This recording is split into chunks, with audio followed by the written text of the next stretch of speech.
3 দিনও টেকলো না নববিবাহিত স্বামী স্ত্রীর সংসার। ধার দেনার টাকায় মহা ধুমধামে বিয়ে হলেও বিয়ের 3 দিনের মাথায় স্বামীকে ঘরে থাকতে বলে প্রেমিকের সাথে চম্পট দিলেন নববধূ।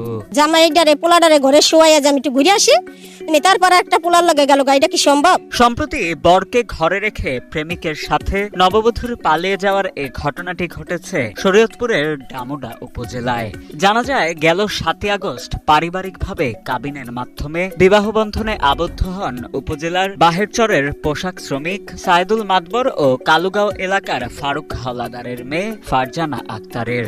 এরপর 21 আগস্ট বিয়ের অনুষ্ঠানের আয়োজন করে তাদের পরিবার পরিজন। বিয়ের আনুষ্ঠানিকতার পর 23 আগস্ট বৌভাত শেষে নববধূ ফারজানাকে সাথে নিয়ে শ্বশুর বাড়িতে বেড়াতে যান বর সাইদুল মাতবর।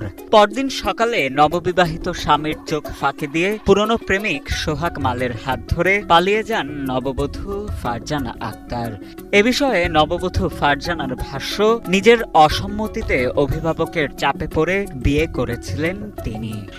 আমি বিয়ে বসতে চাইনি, আমার জোর করে বিয়ে দেওয়া হয়েছে, এই জন্য আমি আসতে পারি নাই। আর যখন আমি সুযোগ পাইছি আমি তখনই আসছি। আর আমি একা একাই আসছি, আমার কেউ আনেনি, আমি নিজের ইচ্ছাতে আসছি। কালকে আমি ডিভোর্স লেটার পাঠিয়ে দিছি, আর একটা চেন আনছি, একটা আংটি আনছি, আমি ওইগুলো দিয়ে দিছি তাদের মুরব্বীদের কাছে।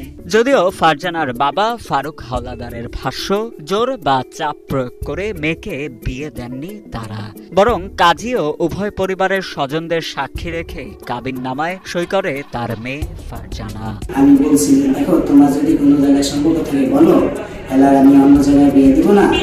তাহলে ওর মেয়ে বললো কি যে, দেখেন বাবা, আপনি আর আমার মা আমার গার্জিয়ান যে জায়গায় দেয় ওই জায়গায় আমি একমত। জোর করে কি বিয়ে হয়? যে যদি কাবিনে যদি সই না দেয় তাহলে কি জোর করে কি সই করা যায়? এ ঘটনার পর মানসিকভাবে ভেঙে পড়েছেন নববিবাহিত বর সাইদুল মাতবর। তার ভাষ্য, ধুমধাম করে বিয়ের আয়োজন করতে লক্ষাধিক টাকা ঋণ করেছিলেন তিনি।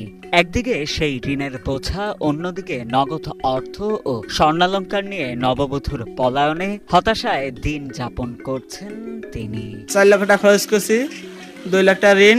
15 দিন আগে আন্টি পাড়া রাখছি, মেয়ের জিজ্ঞেস করা হয়েছে আপনি কোনো সম্পর্ক আছে কিনা, এর গার্জেনের জিজ্ঞেস করা কাছে নাই। তারপর আমার সাথে বিয়ের সাথে হয়েছে, বউ বাত হয়েছে, বউ বাতের পরের দিন সে চলে গেছে অন্যটা সোহাগ নামের এক ছেলের সাথে। আমার টিয়া ভাষা সবকিছু নিয়ে গেছে, সে অন্য বিয়ের সাথে করে নাই, অবৈধভাবে ওই পোলার সাথে থাকতে আছে। আমার যে ক্ষতিপূর্ণ হয়েছে সম্পূর্ণ ক্ষতিপূর্ণ চাই, মায়েরও বিচার চাই, পোলারও বিচার হয়। কেন অন্য বউ নিয়ে বিয়া ছাড়া কেমনে থাকে, এটা আমি বিচার চাই। তবে এ বিষয়ে ফারজানার প্রেমিক সোহাগ মালের সাথে কথা বলতে চাইলে ক্যামেরার সামনে কথা বলতে অসম্মতি প্রকাশ করে ভাই একটু বলে দেন ভাই, আপনি তো অন্যের স্ত্রীকে 3 মাস আগে তো বিয়ে করতে পারেন, এটা কিভাবে করলেন ভাই? এ ঘটনার পর এলাকা জুড়ে সৃষ্টি হয়েছে ব্যাপক আলোচনা সমালোচনা। এলাকাবাসীর দাবি, ঘটনাটির সুষ্ঠু বিচার চান তারা। বাপ মা জানিয়ে